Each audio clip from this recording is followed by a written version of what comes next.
ನನಗೇನಾದ್ರೂ ವಿರುದ್ಧ ಮಾತಾಡಿದ್ರೆ ಅಥವಾ ನೀವು ಯಾರು ದೇವರ ಬಗ್ಗೆ ಏನಾದ್ರೂ ನೀವು ಮಾತಾಡಿದ್ರೆ ಸ್ವಲ್ಪ ಹೊತ್ತಲ್ಲಿ ನಿಮ್ಮನ್ನು ಬದಲಾವಣೆ ಮಾಡಿ ಬೇರೆ ರೀತಿ ಕೂಡಿಸಿ ನಾನು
ನಮಸ್ಕಾರ.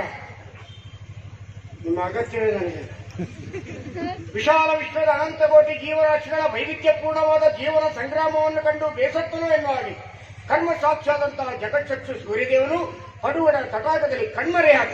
ಅದು ನಿನ್ನೆ ದಿವಸದ ಕಥೆ. ನಿಸರ್ಗದ ನಿಯಮವು ಕರ್ತವ್ಯದ ಒತ್ತಡವು ಎನ್ನುವಂತೆ ಮತ್ತೊಮ್ಮೆ ಮೂಢನೀತಿನ ಬಾಂಧಳವನ್ನು ತನ್ನ ಹೊಂಬಣ್ಣದ ಕಿರಣಗಳಲ್ಲಿ ಪೃಥ್ವಿಯನ್ನೇ ಬೆಳಗಿಸಿದ್ದಾನೆ. ಇದು ಈ ಬೆಳಗಿನ ಕಥೆ. ಎಂದಿನಂತೆ ಎದ್ದು ಇಂದು ಕೂಡ ನಿತ್ಯ ವಿಧಿಗಳನ್ನು ಯಾವ ರೂಪದಲ್ಲಿ ಎಲ್ಲಿ ಹೇಗೆ ಪೂರೈಸಬೇಕೋ ಅದೆಲ್ಲವನ್ನು ಆಯಾ ಸ್ಥಳದಲ್ಲಿ ಆಯಾ ಜಾಗೆಯಲ್ಲಿ ಪೂರೈಸಿ ಪೋಷಾಕುಗಳನ್ನು ಧರಿಸಿ ಈ ಚಾವಡಿಯಲ್ಲಿ ಒಟ್ಟೋಳವನ್ನು ಕೊಟ್ಟಿದ್ದೇನೆ. ಬಲಿರೆ ಪರಾಕ್ರಮ ಗಂಠೀರವ. ನಿಮ್ಮ ನಮಸ್ಕಾರ ತಗೊಂಡು ಗೋಡೆ ಕೊಡಿ. ಮೂರು ಸಲ ನಮಸ್ಕಾರ ಕೊಟ್ಟಾಗಲೂ ನೀವು ಹಿಂದಿರುಗಿ ಕೊಡಲಿಲ್ಲ. ಬಹುಶಃ ಬರುವಾಗ ನಾನು ಸಣ್ಣ ಜನ ಅಂತ ಕಂಡಿದ್ದ. ದೊಡ್ಡ ಕಿರೀಟ ಇಟ್ಕೊಂಡು ಯಾರಾದ್ರೂ ಬರ್ತಿದ್ರೆ ನೀವೇ ಕಟ್ತೀರಿ. ನಮಸ್ಕಾರ ಸ್ವಾಮಿ ಯಾರು ನೀವು ಅಂತ ಹೇಳಿ ನೀವೊಂದು ನಮಸ್ಕಾರ ಕೊಡದವರು ಸಾಲ ತಗೊಂಡ್ರೆ ಹಿಂದೆ ಕೊಡ್ತೀರಾ? ಈಗ ನಮಸ್ಕಾರ ಕೊಡಬೇಕಾದ್ರೆ ಜನ ಯಾರು ಅಂತಾರೆ? ಶ್ರೀಮಾನ್ ಶ್ರೀ ಶ್ರೀ ಚಂದಗೋಪ ಅಂತಂದ್ರೆ ನಾವೇ. ಹೌದಾ? ನಮಸ್ಕಾರ. ಈಗ ನಮ್ಮ ಹತ್ರ ಸ್ವಲ್ಪ ಚಿಲ್ಲರೆ ಉಂಟು ಅಂತ ಗೊತ್ತಾಯ್ತಲ್ಲ. ಇರ್ಲಿ ಸ್ವಾಮಿ, ನೀವು ನಿಮ್ಮ ಜಾಗೆಯನ್ನು ಅಲಂಕರಿಸಿದ್ದೀರಿ, ಹಾಗಾಗಿ ನಿಮಗೆ ನಮಸ್ಕಾರವನ್ನು ನಾನು ಕೊಟ್ಟಿದ್ದೇನೆ. ಆದ್ರೆ ಏನ್ ಮಾಡಿ ಸ್ವಾಮಿ, ಇಷ್ಟೆಲ್ಲ ಪ್ರತಿಭಾವಂತನಾದ ನನ್ನನ್ನು ಹೆಡ್ಡ ಧೂಮ ಗಣಗಾಂಪ ಸಗಣಿ ಮಂದ್ಯ ಅಂತೇಳಿ ನನ್ನ ಅಮ್ಮ ಯಾವಾಗಲೂ ನನಗೆ ಬೈತಾರೆ. ಅಮ್ಮ ಎಷ್ಟೇ ಬೈಲಿ ಅಮ್ಮನಿಗೆ ತಪ್ಪಿಯೂ ನಾನು ಮಾತಾಡಿದವನಲ್ಲ. ಯಾಕಂದ್ರೆ ತಿರ್ಗ ಹಿರಿಯರನ್ನು ಮಾತಾಡಿದ್ರೆ ಮನೆಯ ಮೊದಲ ಪಾಠಶಾಲೆ ಜನನಿ ತಾನೇ ಮೊದಲ ಗುರು, ಜನನಿಯಿಂದ ಪಾಠ ಕಲಿತ ಜನರು ಧನ್ಯರು ಅಂತೇಳಿ. ಹಾಗಾಗಿ ಅಮ್ಮನನ್ನು ನಾನು ದೇವರಂತೇಳಿ ಪೂಜಿಸ್ತಾ ಇದ್ದೇನೆ. ಯಾಕಂದ್ರೆ ಅಪ್ಪಮ್ಮನ ತ್ಯಾಗ ಅಪಾರವಾದದ್ದು. ತಾವು ತಣ್ಣಗಿರುವ ಅನ್ನವನ್ನು ಊಟ ಮಾಡಿ ಅವರು ಮಕ್ಕಳಿಗೆ ಬಿಸಿ ಅನ್ನವನ್ನು ಕೊಡ್ತಾರೆ. ತಾವು ತಣ್ಣಗಿರುವ ಜಾಗೆಯಲ್ಲಿ ಮಲಗಿ ಬೆಚ್ಚಗಿನ ಜಾಗೆಯಲ್ಲಿ ಮಕ್ಕಳನ್ನು ಮಲಗಿಸ್ತಾರೆ. ಆದ್ದರಿಂದ ಅಮ್ಮನನ್ನು ದೇವರು ಅಂತೇಳಿ ನಾನು ಕೊಂಡಾಡು ಸ್ವಾಮಿ. ಈ ಪ್ರಪಂಚದಲ್ಲಿ ಎಲ್ಲರೂ ನನ್ನ ಹಾಗೆ ಅಪ್ಪಮ್ಮನನ್ನು ದೇವರು ಅಂತೇಳಿ ನೋಡ್ತಾ ಹೋದ್ರೆ ಈ ಪ್ರಪಂಚದಲ್ಲಿ ವೃದ್ಧಾಶ್ರಮ ಅನಾಥಾಶ್ರಮ ಇರೋದಕ್ಕೆ ಸಾಧ್ಯವೇ ಇಲ್ಲ. ಕಥೆ ಬೇಕಾದ್ರೆ ಹೇಳ್ತೀನಿ ನಾನು. ಮತ್ತೆ ಇವಾಗ ಕಥೆ ಹೇಳ್ಕಂತ ನೀವೇನು ಬೇಜಾರು ಮಾಡಬೇಡಿ. ಒಂದು ಮುದುಕಿಗೆ 3 ಜನ ಮಕ್ಕಳಿದ್ರು. 2 ಹೆಣ್ಣು ಮಕ್ಕಳು, 1 ಗಂಡು ಮಗು. ಮಕ್ಕಳಿಗೆ ಮದುವೆ ಆಯಿತು. ಪಾಪ ಒಂದು ದಿವಸ ಇತ್ತೀಚೆಗೆ ಮುದುಕಿಗೆ ಹುಷಾರಿಲ್ಲದ್ದು ಜೋರಾಯಿತು. ಮಕ್ಕಳಿಗೆ ಸುದ್ದಿ ಹೋಯ್ತು, ತಕ್ಷಣ ಬನ್ನಿ ಅಂತೇಳಿ. ನಿಮ್ಮ ತಾಯಿ ಬದುಕುವ ಲಕ್ಷಣ ಇಲ್ಲ, ತಕ್ಷಣ ಬನ್ನಿ ಅಂತೇಳಿ. ಒಬ್ಬೊಬ್ಬರು ಒಂದೊಂದು ರೀತಿಯ ಉದಾಹರಣೆಯನ್ನು ಕೊಟ್ಟರು. ನನ್ನ ಮಗನನ್ನು ಗುರುಮಟ್ಟಿಗೆ ಕಲಿಸಲಿಕ್ಕೆ ಉಂಟು, ನನಗೆ ಕೆಲಸದ ಒತ್ತಡ ಉಂಟು, ಮನೆಯಲ್ಲಿ ಪುರುಸೊತ್ತಿಲ್ಲ ಅಂತೇಳಿ. ಪಕ್ಕದ ಮನೆ ಯುವಕನೊಬ್ಬ ಅಜ್ಜನ ತಗೊಂಡೋಗಿ ಒಳ್ಳೆ ಶುಶ್ರೂಷೆಯನ್ನು ಮಾಡೋದಕ್ಕೆ ವ್ಯವಸ್ಥೆಯನ್ನು ಮಾಡಿ 1 ತಿಂಗಳಾದ್ರೂ ಮಕ್ಕಳು ಬರಲೇ ಇಲ್ಲ. ಕೊನೆಗೆ ಈ ಮುದುಕಿ ಸಾಧಾರಣ ಗುಣಮುಖಲಾಗುವಂತ ಹೊತ್ತಿನಲ್ಲಿ ಮನೆಗೆ ಮುದುಕಿಯನ್ನು ಕರ್ಕೊಂಡ್ಬಂದ. ಆದ್ರೂ ಮಕ್ಕಳು ಬರಲೇ ಇಲ್ಲ.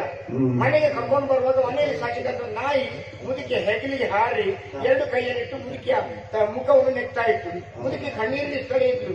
ಆಗ ಹೇಳಿದಂತೆ, ಮಕ್ಕಳಿಗೆ ತುಪ್ಪದನ್ನವನ್ನು ನಾನು ಕೊಟ್ಟಿದ್ದೆ, ತುಪ್ಪದನ್ನವನ್ನು ಊಟ ಮಾಡಿದ ಮಕ್ಕಳು ಬರಲಿಲ್ಲ.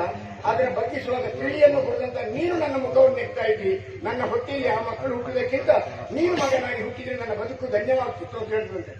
ಬೇಕು ಸ್ವಾಮಿ ನೋಡುವ ಚಪ್ಪಾಳಿ ತಟ್ಟಿಯವರು ಎಷ್ಟು ಮಂದಿ ಅಮ್ಮನನ್ನು ನೋಡಿದ್ದಾರೆ ಕೈ ಎತ್ತಿ. ಭಾಷಣಕ್ಕೆ ಎಲ್ಲವೂ ಆಗ್ತದೆ ಸ್ವಾಮಿ. ಆದ್ರಿಂದ ಅನುಭವಿಸಿ ಮತ್ತೆ ಹೇಳುವವರು ಅಥವಾ ಅನುಭವಿಸುವವರು ಈ ಪ್ರಪಂಚದಲ್ಲಿ ಬಹಳ ವಿರಳ. ಅಲ್ಲ, ಹೇಳಿದ್ದು 100ಕ್ಕೆ 100 ಸತ್ಯ ಇದು. ಹಾಗಾದ್ರೆ ಅಪರತ್ಯ ಆಗುವ ಅಪಾರವಾದದ್ದು. ಆದ್ದರಿಂದ ಅಪ್ಪಮ್ಮನನ್ನು ದೇವರಂತೆ ಪೂಜೆ ಮಾಡಬೇಕಾದ್ದು ನಮ್ಮ ಕರ್ತವ್ಯ ಮಕ್ಕಳದ್ದು. ಸರಿ. ಹಾ, ತಾಯಿಯಾದರೂ ಹೇಳಿದಂತೆ ಮಗಳಿಗೆ ಅಲ್ಲ, ತಾಯಿ ಕಲಿಸ್ತಿರುವಾಗ ಓದುತ್ತಾ ಇರುವಾಗ ಮಗಳು ಬಂದು ಹೇಳಿದಮ್ಮ, ಅಮ್ಮ ನನಗೆ ಓದಿ ಓದಿ ಸಾಕಾಯ್ತು, ಸ್ವಲ್ಪ ನಾನು ವಿರಮಿಸ್ತೇನೆ. ಇಲ್ಲ ಮಗಳೇ, ನೀನು ಓದಬೇಕು, ಈಗ ವಿರಮಿಸುದಲ್ಲ ಅಂತೇಳಿ. ಮಕ್ಕಳು ಓದಿ ಓದಿ ಓದಿ ಕೆಲಸಕ್ಕೆ ಸೇರುವಾಗ ಅಮ್ಮ ಸ್ವಲ್ಪ ನಾನು ವಿರಮಿಸ್ತೇನೆ. ಇಲ್ಲ ಮಗಳೇ, ನೀನು ಕೆಲಸಕ್ಕೆ ಸೇರು, ಸಂಪಾದನೆ ಮಾಡಬೇಕು ಅಂತೇಳಿ. ಕೊನೆಗೆ ಇವಳಿಗೆ ಮದುವೆ ಆಯ್ತು. ಮಗಳೇ ಮದುವೆ ಆಯ್ತು, ಅಮ್ಮ ನಾನು ಸ್ವಲ್ಪ ವಿರಮಿಸ್ತೇನೆ. ಬೇಡ ಮಗು, ಹೊಟ್ಟೆಯಲ್ಲಿ ಮಗು ಬೇಯ್ತಾ ಉಂಟು, ವಿರಮಿಸಬೇಡ, ಮಗುನ್ ಸಾಕು ಚಂದ ಅಂತ. ಕೊನೆಗೆ ಮಗು ಆಯ್ತು, ಅಮ್ಮ ನಾನು ಸ್ವಲ್ಪ ವಿರಮಿಸ್ತೇನೆ. ಇಲ್ಲಪ್ಪ, ಮಗಳನ್ನು ದೊಡ್ಡದು ಮಾಡುವ ಕರ್ತವ್ಯ ಹೇಗುಂಟು ಅಂತೇಳಿ. ಹಾಗೆ ಕೊನೆಗೆ ಅವಳ ಅಜ್ಜಿ ಆಗ್ತಲೇ ಹೋದ್ರು. ಕೊನೆಗೆ ಒಂದು ದೇವರು ಬಂದ್ರಂತೆ, ನೀನು ವಿರಮಿಸಬೇಕಾದ ಸಮಯ ಬಂತು ಬಾ ಅಂತೇಳಿ ದೇವರು ಕರ್ಕೊಂಡು ಹೋದ್ರು. ನಮ್ಮನೇಲಿ ನಮಗೆ ವಿರಾಮವೇ ಇಲ್ಲ, ವರ್ಷೊತ್ತೇ ಇಲ್ಲ. ಹಾಗಾಗಿ ಜೀವನಕ್ಕೆ ದುಡಿತಾ ಅಂತೇಳಿ ಒದ್ದಾಟ ಮಾಡ್ತೇವೆ. ವಿರಮಿಸುವ ಹೊತ್ತಿನಲ್ಲಿ ನಾವು ಚೆನ್ನಾಗಿ ವಿಶ್ರಾಂತಿಯನ್ನು ಪಡೆಯಲೇಬೇಕಾಗ್ತದೆ.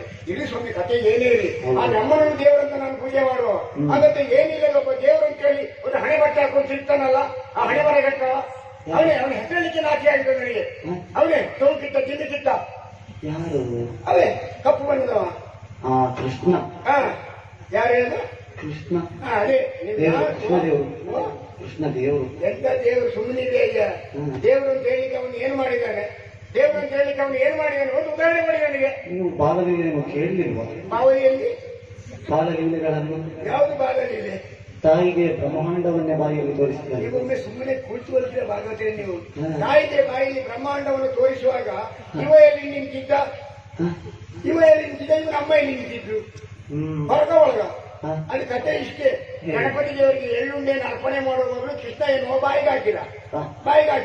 ಕೆಲಸಗಾರರು ಬಂದು ಹೇಳಿದ್ರು, ಅಮ್ಮ ಕಿರಿಕಿರಿಸಿ ಬಾಯಿ ಬಿಡಿ ಅಂದ್ರು. ಯೋಂದ ಬಾಯಲ್ಲಿ ಎಳ್ಳುಂಡೆ ಇತ್ತ, ನಿಮ್ಮಂತ ಭಾಗವತರು ಬ್ರಹ್ಮಾಂಡ ಮಾಡಿದ್ರು. ಅದು ಬಿಟ್ಟರೆ ಬೇರೆ ದೊಡ್ಡ ಸಂಗತಿ ಬೇರೆ ಏನು ಮಾಡಿದ್ರು ಹೇಳಿ ಅದು ನೋಡು. ಕಾಳಿಂಗ ಮಧ್ಯಮ ಮಾಡಿದ್ರು. ನೀವು ಸುಮ್ಮನೆ ಕೂತ್ಕೊಂಡಿದ್ದೀರ ಸ್ವಾಮಿ. ಕಾಳಿಂಗ ಇರುವುದು ಎಲ್ಲಿ? ಉಪ್ಪು ನೀರಿನ ಹೊರತೆಯಲ್ಲಿರುವಂತ ಕೆರೆಯಲ್ಲಿ ಅಲ್ಲ. ಕಾಳಿಂಗ ಇರುವುದು ಕಾಡಿನಲ್ಲಿ ಬೆದರು ಮಟ್ಟಿಯೊಳಗೆ. ಹಾಗಾದ್ರೆ ಏನಂತ ನನ್ನ ಹತ್ರ ಕೇಳಿ ಕತೆ ಗೊತ್ತಾಗ್ತದೆ. ವೈಶಾಖ ಮಾಸದಲ್ಲಿ ನೀರು ಕಮ್ಮಿ ಆಗ್ತಾ ಇರ್ತದ, ಕಮ್ಮಿ ಆಗ ಅಡಿಲಿದ್ದ ಬಿಸಿಗೆ ಮೀನೆಲ್ಲ ಮೇಲೆ ಬರ್ತದ. ಮೀನನ್ನು ತಿನ್ನಿಕೊಂಡು ಒಳ್ಳೆ ಅಂತ ಬರ್ತದ. ಆ ಒಳ್ಳೆ ಮೀನನ್ನು ತಿಂದು ಸೊಪ್ಪು ಒಳ್ಳೆ ಆಗ್ತದೆ. ಹೆಂಗಸರು ವೈಶಾಖ ಮಾಸದಲ್ಲಿ ಬಟ್ಟೆ ಪಚ ಒಗಿತಿದ್ರ, ಈ ನೀರೊಳ್ಳೆ ಬಂದು ಹೀಗೆ ಮಾಡಿದ್ರು. ಹೆಂಗಸರು ಆವು ಆವು ಆವು ಅಂದ್ರು. ಮೇಲೆ ಹೋಗ್ತಿದ್ದ ಗೋಪಾಲಕ್ಕೆ ಕೃಷ್ಣ ಪುಟ್ಟಕನ್ನ ಕೆಳಗಿಟ್ಕೊಂಡ, ಅದರ ಕಾಲವನ್ನು ಹೀಗೆ ಎತ್ತಿದ. ಎತ್ತುವಾಗ ಮಂಡಿ ಹೀಗೆ ಮಾಡಿದ, ಅಲ್ಲಿ ಕಾಲಲ್ಲಿ ನೆಚ್ಚಿದ. ಛಾಯಾಗ್ರಾಹಕರು ಬಂದ್ರೆ ಪಿಳಿಕ್ ಅಂದ್ರು.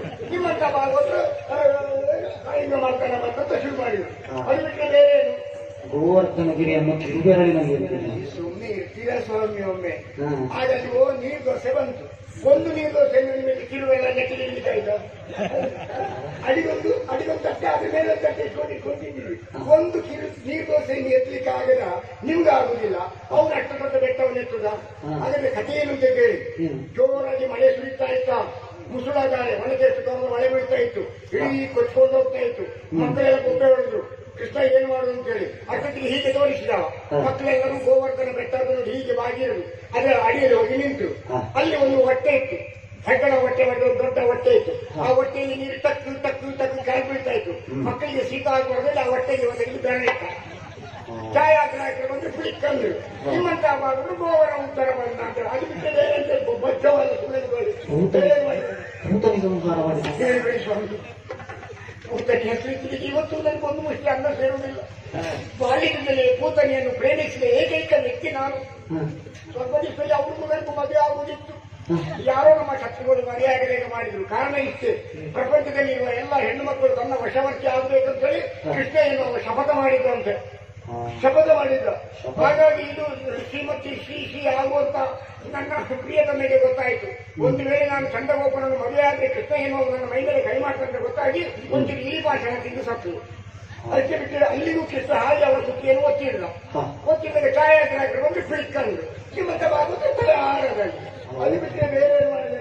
ಏನು ಕಂಡ ಹೆಣ್ಮಕ್ಕಳ ಸೀರೆ ನೌಕೆಯನ್ನು ಕಟ್ಟದ್ರಿಂದ ಅವನು ದೇವರು ಅಂತ ಕೊಂಡಾಡ್ಬೇಕಾ ಅವನು?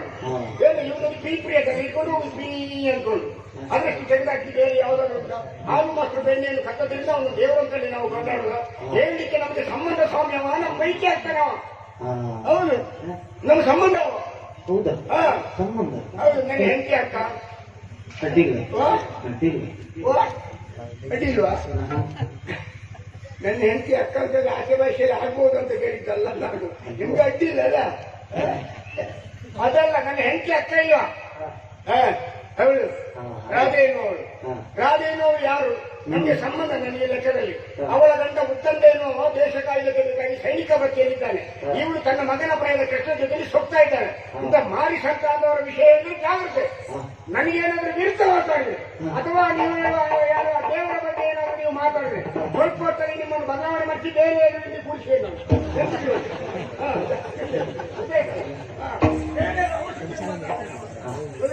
ಬೇರೆ